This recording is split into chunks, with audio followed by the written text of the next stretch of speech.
What's up guys, today's video is on the top 10 best Nikon cameras 2022. Through extensive research and testing I've put together a list of options that'll meet the needs of different types of buyers. So whether it's price, performance or its particular use, we've got you covered. For more information on the products, I've included links in the description box down below which are updated for the best prices. Like the video, comment and don't forget to subscribe. Now let's get started. 10th place. Nikon D7500. While the D500 appears to have a few benefits over the D7500 on paper, the fact that it inherits several essential features from its older sister and costs substantially less makes it a superior overall offer. The D7500 is designed for sports, action, and general outdoor shooters, and it features the same 20.9MP DX format sensor as the D500, as well as a 180K pixel metering sensor, 8 FPS burst shooting, 4K video, and a tough, weather-sealed casing. The focusing system isn't as complex as the 153-point systems used in other Nikon models, but it was still a remarkable performance in our assessment, and the photos were equally impressive.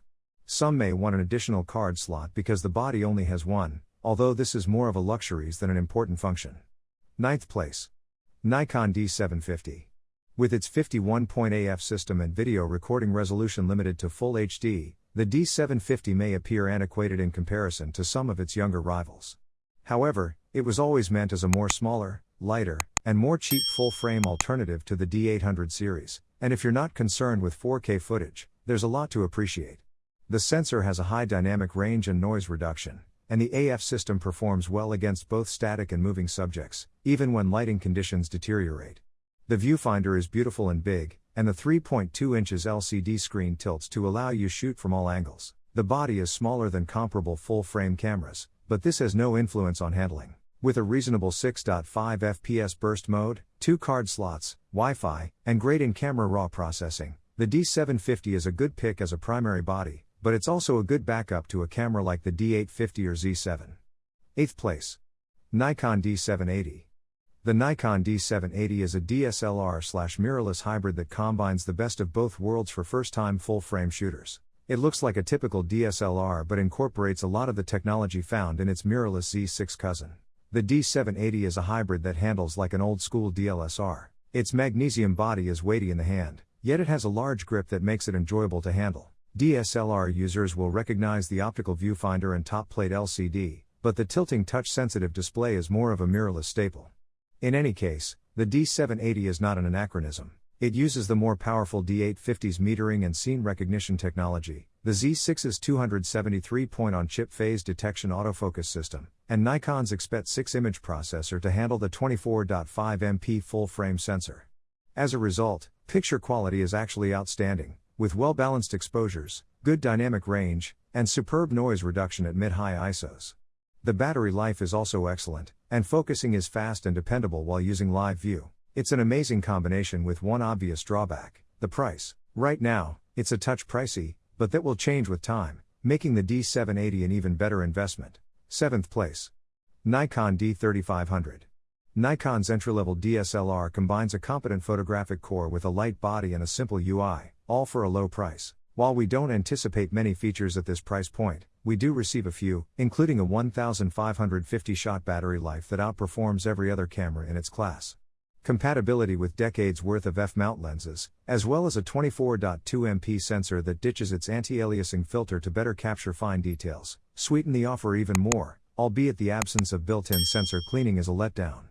The lack of a touchscreen may also irritate people accustomed to swiping at their phones and tablets, though with such a low-cost device, it's easy to appreciate Nikon's choice.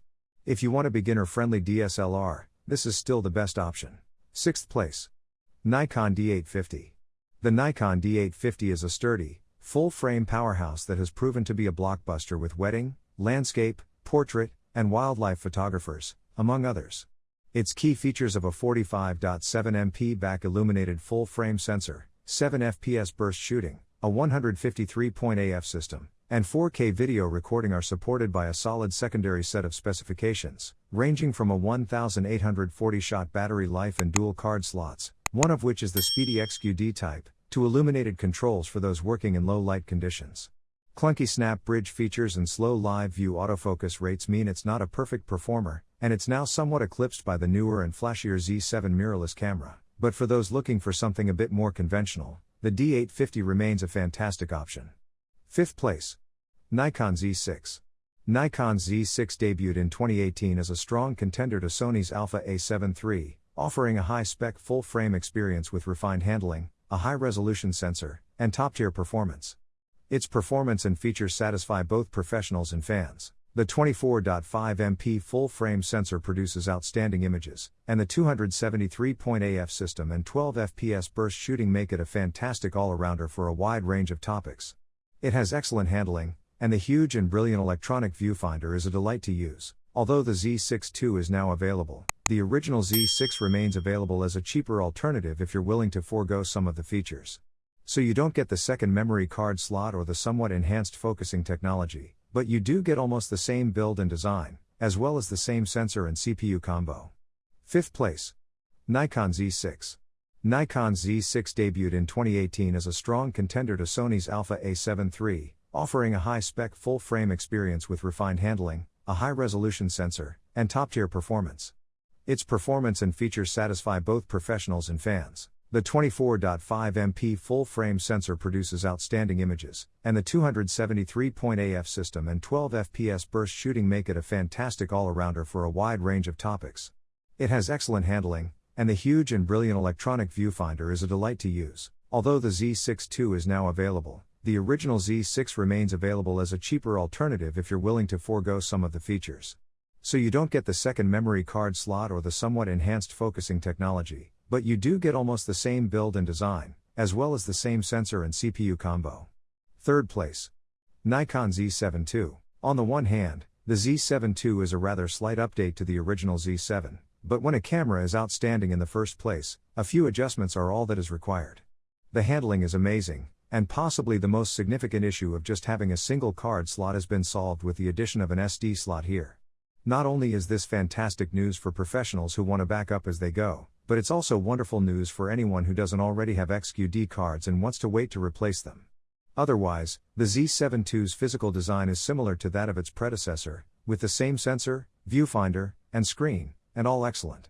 Faster frame rates that can be held for a bit longer have enhanced burst shooting. 4K has been enhanced to 60 FPS, making it an excellent alternative for individuals who want to capture both video and stills. The sole shortcoming of the Z7 II is its AF speed for fast-moving subjects, where it falls short of rivals in the mirrorless market, but if you normally photograph more static subjects, this shouldn't be a deal-breaker. 2nd place. Nikon Z50. The mid-range mirrorless camera industry has never been more competitive. Is Nikon's maiden push into the APS-C market any less appealing as a result? Not at all. With outstanding handling, a small design, and a plethora of capabilities, the Z50 represents excellent value for Nikon lovers. It's not as tiny as some competitors, but a deep grip and a nice spread of buttons make it a pleasure to hold and use. However, a joystick would allow faster AF point selection when looking through the viewfinder, which you'll do a lot given how comfortable it is to use. The 20.9MP sensor works admirably when powered by an XPET 6 CPU, as seen in the Nikon Z6/Z7. In addition to supporting 4K video recording, it contributes to images with brilliant yet realistic colors and a high degree of overall detail. The AF's low light performance might be far worse, and while it's not a sports model, it does a good job with eye detection. Of course, there are trade-offs, like as the single SD card slot, which only supports slower UHSI cards, but the Z50 should be on the radar of anybody considering to upgrade from a Nikon DSLR. 1st place. Nikon Z6 II. Nikon's first full-frame mirrorless camera, the Z6, pleased us when it was released. After a few years on the market, it was time for an improvement in the shape of the Z6 II. Nikon has preserved the heart of the original Z6, including the same sensor and fundamental architecture, but has corrected some of the key flaws that hindered it from becoming exceptional. So you have a well-performing, time-tested 24.5MP BSI CMOS sensor, which is now accompanied by a second XPET 6 processor, which delivers some performance advantages such as quicker focusing and 60p 4K video. The overall design remains the same, but a second memory card port, SD, has been added, providing the peace of mind that a backup slot gives, as well as more compatibility and familiarity with individuals who already have SD cards to use and don't want to spend money on XQD cards just yet. If you can live without any of the enhancements described above, especially if you mostly shoot still subjects, you can still buy the original Z6, which is currently ranked 5th on our list. Thank you for watching, and until next time, I hope to see you all in the next video. See you later, guys.